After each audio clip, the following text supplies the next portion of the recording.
हमारे ऑब्जर्वर जी श्री हीरामन जी, जिन्होंने हमें एनवायरनमेंट के बारे में बहुत कुछ बताया है। तो हमें वो सब कुछ करना है, इसलिए करना है कि दिल्ली जो जूझ रही है एयर क्वालिटी, वहाँ के लोगों को मास्क यूज़ करने की ज़रूरत पड़ रही है। तो वहाँ का जो एनवायरनमेंट या एयर क्वालिटी लेवल है ये 2.5 पीएम के ऊपर चला गया है। तो उसके बहुत सारे रीज़न है, जैसे वो लोग सब्टल जला देते हैं, जैसे खेत में ये का जो भी निकला है तो उनको जला देंगे तो उसकी वजह से कार्बन फैलेगा। फिर बहुत सारी गाड़ियाँ हैं तो गाड़ियों से कार्बन फैलता है।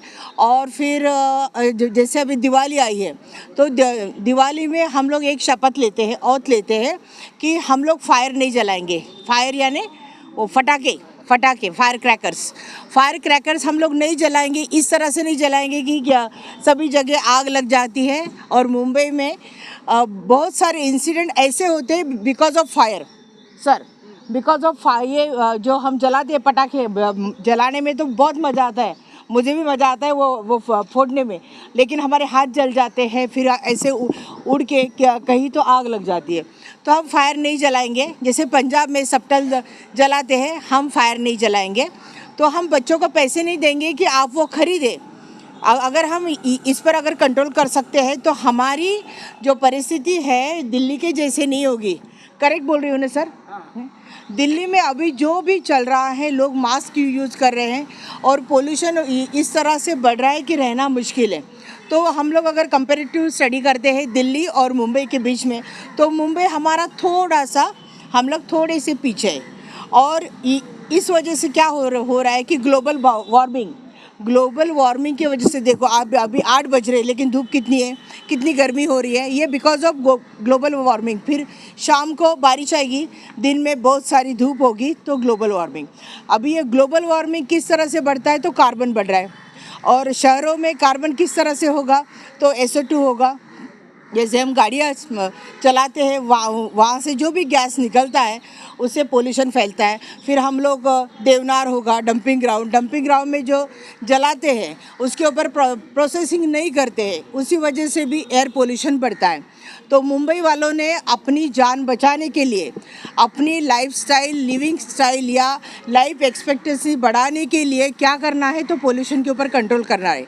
जैसे अभी सर जी ने कहा है कि प्लास्टिक, हमने क्या किया था 10-15 साल पहले एक कमेटी फॉर्म की थी और जो 2 माइक्रोन के नीचे का जो प्लास्टिक होगा थिकनेस, तो उसके ऊपर हमने बैन कर दिया था।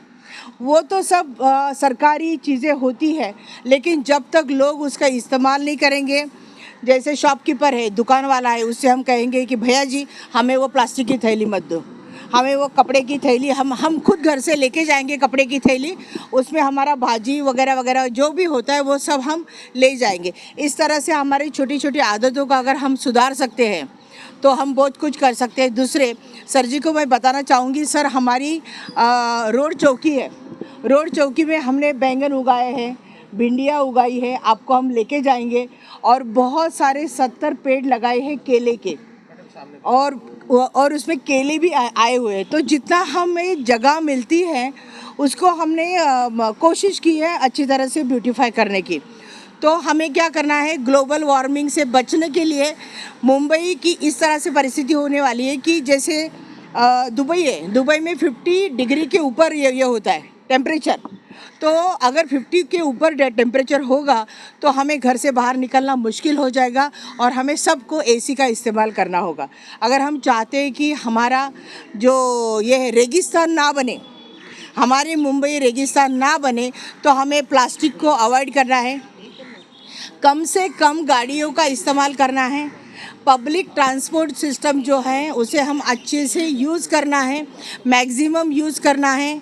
दिवाली में पटाखे नहीं जलाने हैं। तो 3-4 चीज़ें। छोटे छोटे बच्चे हैं, बहुत जिद करते हैं माँ बाप को पटाखे के लिए, तो उनसे किस तरह का आह्वान करना चाहिए? उनसे प्यार से बात करनी चाहिए कि अब 10 रुपये अगर हम उनको पटाखे खरीदने के लिए देंगे तो ये 10 रुपये के तुम बुक ले लो, तुम दूसरी ये करो। उनको बहलाना है, फुसलाना है और प्यार से बात करने के, नहीं तो 2 थप्पड़ नहीं लगा देने हैं, नहीं तो वो दिन भर रोते रहेगा और फिर हो गया फिर। तो इस तरह से हमें बच्चों में भी लोग प्रशिक्षण जो अब अभी हम तो सब सुलझे हुए हैं, लेकिन बच्चों के बारे में उनको समझाना थोड़ा सा कठिन है। लेकिन बच्चों के जो शिक्षक है, जो वहाँ पर खड़े हैं, शिक्षक जी, शिक्षक, बच्चों के जो शिक्षक है वो माँ बाप का नहीं सुनेंगे, लेकिन शिक्षक का सुनेंगे। तो हमारे शिक्षक जो है वो बच्चों को किस तरह से समझाएंगे, आप ज़रा बताइए। दिवाली में पटाखे नहीं फोड़ने हैं, तो आप बच्चों को किस तरह से उनको अपील करेंगे? सर क्या लगता है बच्चों में जो है समझ नहीं होती है पटाखे के बारे में, उसके जलाने के बाद क्या हो सकता है, तो बच्चों को क्या संदेश देना चाहेंगे, आप टीचर हैं? बच्चों के बारे में अगर हम बोलेंगे तो अभी जैसे कि अभी साहब ने बोला है कि ग्रीन इलेक्शन एक नया फंडा साहब ने जो लाया है, उस तरह से हमें, क्योंकि यहाँ पर जो पोल्यूशन का एक हायर लेवल जो हो गया है, तो उसके बारे में अगर बच्चों को हम बता देंगे कि ये हमारा ऑक्सीजन है, अगर हम ऑक्सीजन को ही डाल देंगे, मार देंगे और फिर ज़िंदगी नहीं जी पाएंगे, तो इस तरह से उनके बारे में उनके इसमें हम अवेयरनेस लाने के लिए कोशिश करेंगे, बच्चों तक के मैसेज फैला देंगे, ताकि बच्चे फिर ये सब क्रैकर्स वगैरह इसके बारे में थोड़ा सा थैंक यू। Thank you.